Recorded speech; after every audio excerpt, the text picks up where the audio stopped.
Hello lovely people, and welcome back to this week's new video. I am so excited to finally be sharing this with you because I really went out of control in December and ended up buying 13 books. So here I am in my festive red sweater with my notes, and we will just get straight into it. All of these books were purchased at Barnes & Noble. I have a giant bag to show you. I didn't get these all at once, but it's quite an arm workout. All right, so I'm sort of gonna go in order with the books that I've gotten, but I got the signed copy of To All the Boys I've Loved Before by Jenny Han. This is the movie tie-in edition, which means that it has Lana Condor on it. I love Lana Condor. I love this series so much, and the movie. The new movie is coming out in February. The trailer actually just came out, so please go check it out. This book is about Laura Jean Covey. She writes love letters, but she doesn't send them out to anyone. She writes them when she's wrapping up her feelings for this person, and she keeps them for herself in a hat box that her mom gave her. Until one day, those letters got sent out to those people, and all of her past loves come to confront her about her past feelings, which they think are present. It's sort of just about her love life, her imaginary love life, and how it gets out of control and how she deals with that. Jenny Han, when she was going to production agencies to get this movie into the works, she really advocated and pushed to have an Asian American or half Asian actor play Laura Jean because she is half Korean, and a lot of them just kept pushing for white actors. So I'm really glad that Netflix allowed for her to have that, and we love Lana Condor. This is also the signed edition, which I like freaked out about because oh yeah baby. And then after I'd purchased this, turns out the second book, P.S. I Still Love You by Jenny Han, in the movie tie-in edition, came out. So I went to get that the day it came out. I'm so excited to have both of these because my sister has the entire series, but I knew that if I wanted to get my own series, I wanted Lana Condor on the cover because I love her. So I'm just gonna wait for the third one. It's a trilogy, so we're very excited. Next up is also a series. There's actually 4 books out now, but I only got 3 because the 4th book just came out this year and it only has been out in the hardback, and I got the paperback edition, so I wanted it to look as a set, and I'll just wait for the paperback. But that is the Wedding Date series. I'm not sure if the series is called that, but it's by Jasmine Guillory, who I really like because I have already read The Wedding Date, the first book, and The Proposal, which is the second book. It's a companion series, so you don't actually have to read all of them in order, but it is nice to know some of the characters because they are mentioned, so you'll know like the backstory going into The Wedding Date. Wow, it matches me right now. So Alexa and Drew, they get stuck in an elevator together. Drew is there to attend a wedding for his ex, and he doesn't have a +1, so he feels weird about that. And while killing time in the elevator together, Drew is like, hey, why don't you come to this wedding with me? And she ends up going and pretending to be his girlfriend. They have so much fun at the wedding, like more than they ever thought they would. But Alexa, at the end of the wedding, obviously Drew goes back home to LA and Alexa goes back to Berkeley. They are like very successful in their fields and obviously live far apart, but they can't really stop thinking about each other because they had such a good time together. It says they're just 2 high-powered professionals on a collision course toward the long-distance dating disaster of the century, or closing the gap between what they think they need and what they truly want. Second book, The Proposal. I believe I read this year. This follows Nicole and Carlos. So Nicole has this douchey like actor boyfriend, and she is at this Dodgers game with her boyfriend and his friends. They've only been dating for a couple months, and he doesn't really know how to spell her name because she spells Nicole with this K. He proposes to her in front of all these people at the Dodgers game, and she is thrown. She's like freaking out. She knows that she wants to say no, that it's definitely a no, but she doesn't know how to get out of this situation of disappointing all these people because there's a whole camera crew there. Everyone's like waiting for her to say yes. Carlos is at the game with his sister, and he's just watching everything go down, but he swoops into the rescue and gets Nicole out of there. Ever since then, they've been talking. He helps her through like the whole failed proposal viral video going around on social media and all the hate that she's receiving, and through that they create a bond and Carlos becomes Nicole's rebound. They're both fine with hooking up, but then when sometimes rules are being broken of hooking up, like no strings attached, ... you know. This is really fun. The way that this is connected is that Carlos is actually friends with Drew from this book. They're like best friends. This is The Wedding Party, also of course by Jasmine Guillory, and this follows Maddie and Theo. Maddie and Theo are Alexa's best friends, but they hate each other. And in preparing, I feel like I can't really talk about this. Oh my god, how do I talk about this? You know what? I'm not. I feel like talking about this will ruin the plot of the other books, so I'm not. Oh my god. But I really do like this cover. It's sparkly. They're all matte, but this one has like texture because of the sparkles, which is really cool. I got a lot of romance books at Barnes & Noble, like more than half of them, I think. So this is Not the Girl You Marry by Andie J. Christopher. I actually had never heard of this book before, but when adding books on my Amazon wishlist, this came up. Like Amazon suggested it to me, and then so when I saw it at Barnes & Noble, I was like, hey, maybe I'll give it a shot. Christina Lauren did review it, so I'm thinking that's pretty promising. Jack is a journalist, but he wants to be writing about like politics or something really interesting and sort of intelligent, but he is stuck writing these how-to articles for this internet media company. He really hates writing these articles, and they're all about like the dating scene and like fluff articles basically, so he wants to show his boss like how good he can be. So he brings up to his boss like his final piece on this topic, and he's like, okay, I'm gonna write an article and it's a how to lose a girl. So he thinks it's gonna be really easy, but then he meets Hannah. When he meets her, he realizes that he doesn't quite know how to dump her. Hannah, on the other hand, is an event planner, and she's very, very good at her job, and she is very ambitious, and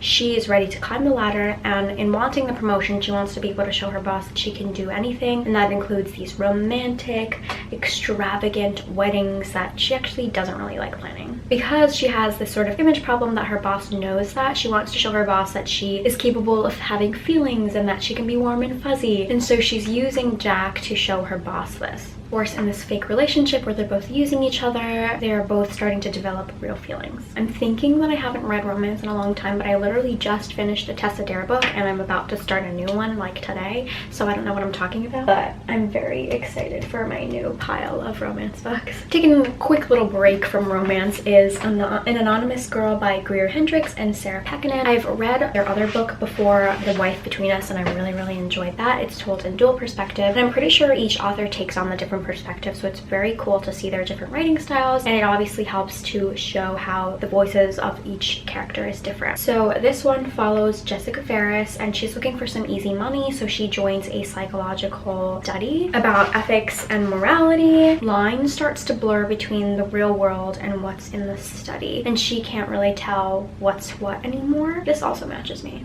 Dr. Shields is behind this study, and they know exactly what Jess is thinking and what she's hiding, which is kind of scary. So her behavior is actually being monitored for the study, obviously, but what Jess doesn't know is that she's also being manipulated. Thus, caught in a web of attraction, deceit, and jealousy, Jess quickly learns that some obsessions can be deadly. Going back into romance, actually, I got 2 Christina Lauren books. I only read one book by them before, which was autobiography, which I'm pretty sure is YA. So I'm very excited to discover their adult romances because I hear they are very popular. This one, The Unhoneymooners, which is very popular, and I'm pretty sure it came out this year, so like a lot of people were talking about it, and I've heard really great things. Yeah, it came out this year. This follows Olive and Ethan, and they hate each other. So Olive's twin sister is actually getting married to Ethan's brother, and at this wedding they have to like deal with each other, but then everyone at this wedding gets food poisoning except for Olive and Ethan. So now there's a non-refundable